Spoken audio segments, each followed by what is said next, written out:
नमस्कार, public news देख रहे हैं आप।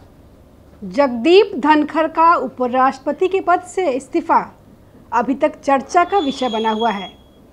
संसद के गलियारों में अब यह मुद्दा गर्मा गया है। कांग्रेस समेत तमाम विपक्षी पार्टियां इस घटनाक्रम को केंद्र सरकार पर हमला करने के मौके के तौर पर देख रही है।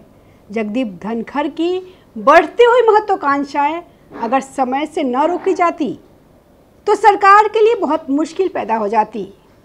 ये मुश्किलें धनखड़ साहब बहुत दिनों से सोच समझकर बना रहे थे। पिछले कुछ महीनों से विपक्षी पार्टी विशेषकर कांग्रेस से उनकी दोस्ती बढ़ती जा रही थी।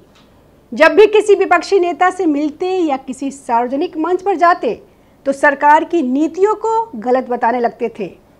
लोगों से ऐसी बातें करते जैसे उनको वो सब नहीं मिल रहा है जिसके वो हकदार है। आजकल तो आए दिन विपक्षी दलों को चंद्रबाबू नायडू से बात करने की सलाह देते सुनाई पड़ रहे थे। कांग्रेस सांसद जयराम रमेश से कुछ ज़्यादा ही मेल मिलाप बढ़ने लगा था। इस चक्कर में जगदीप धनखड़ की कुर्सी तो गई ही, साथ में जयराम रमेश की भी खटिया खड़ी हो गई। तिल मिलाकर कांग्रेस ने जमकर जयराम रमेश की क्लास लगाई। उनकी सांसदी तक जाने की अटकलें आ रही है। धनखड़ जब भी विपक्षी दलों से मिलते सरकार की, खासतौर से मोदी जी की कमियां गिनाते रहते थे। जिस पार्टी ने धनखड़ को जमीन से उठाकर ऊंचे संवैधानिक पद पर बैठाया, उसी सरकार की कुर्सी हिलाने की साजिश में पिछले कई महीनों से लगे थे। कुछ दिनों पहले ही उन्होंने केंद्रीय मंत्री शिवराज सिंह चौहान को एक सार्वजनिक सभा में बहुत ही बुरे तरीके से लताड़ा था। शिवराज सिंह चौहान क्योंकि राजनीतिक तौर पर और व्यक्तिगत तौर पर भी उनसे बहुत ऊंचे हैं, इसलिए उन्होंने इसको नज़रअंदाज कर दिया था। सरकार ने भी उनकी गलती को नज़रअंदाज कर दिया, या कहा जा सकता है कि बर्दाश्त कर गए।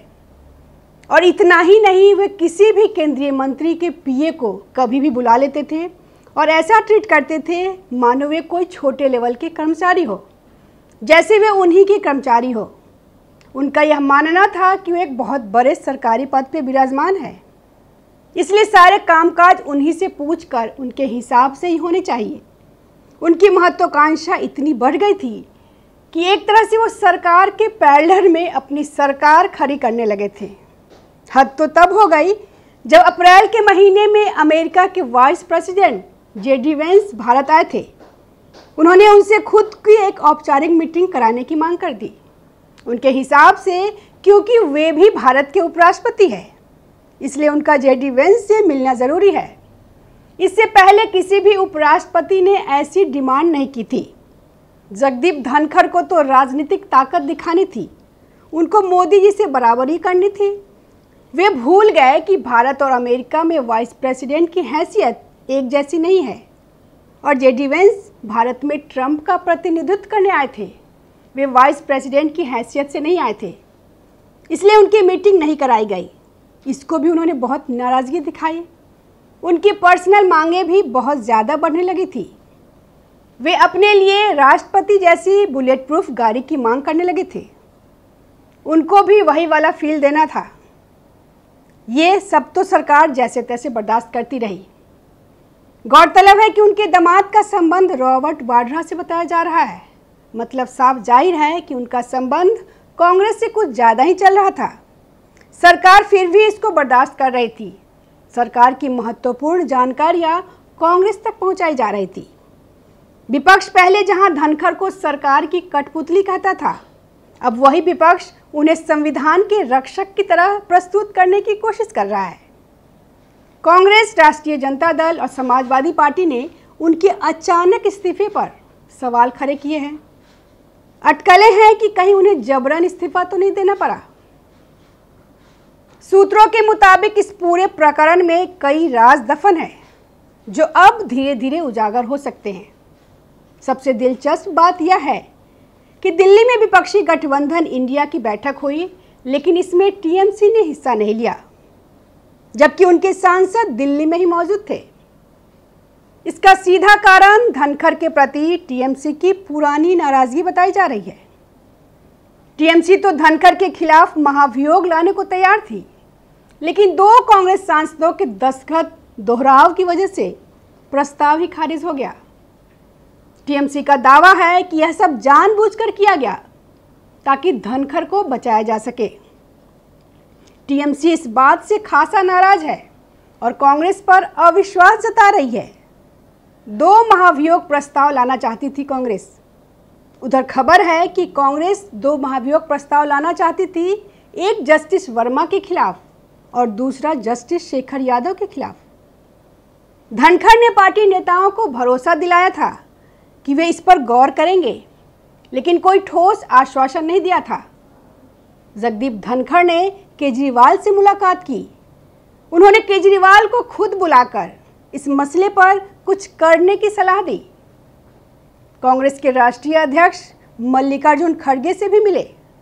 उनको भी अपने आप से फोन करके बुलाया।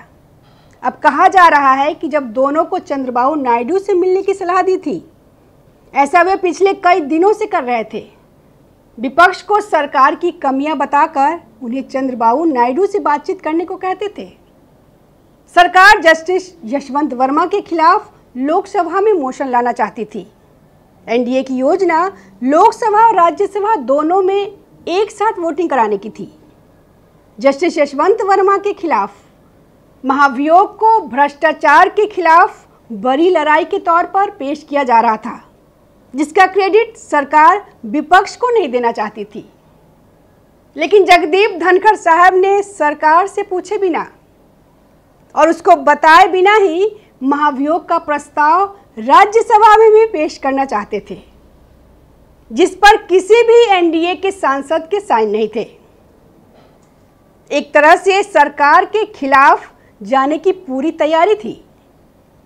लास्ट मोमेंट पर राजनाथ सिंह के द्वारा आनन फानन में मीटिंग बुलाकर उस प्रस्ताव पर सरकार की तरफ से साइन कराया गया, नहीं तो सरकार बहुत बड़ी मुसीबत में फंस जाती। इसके साथ ही सरकार को जस्टिस शेखर यादव के खिलाफ महाभियोग का प्रस्ताव लाने की भी भनक लग चुकी थी। तब सरकार सख्ते में आ गई। हालांकि कांग्रेस, आरजेडी, एसपी और टीएमसी का रुख इस मुद्दे पर एकजुट दिखाई दे रहा है, लेकिन टीएमसी अभी भी कांग्रेस से नाराज है।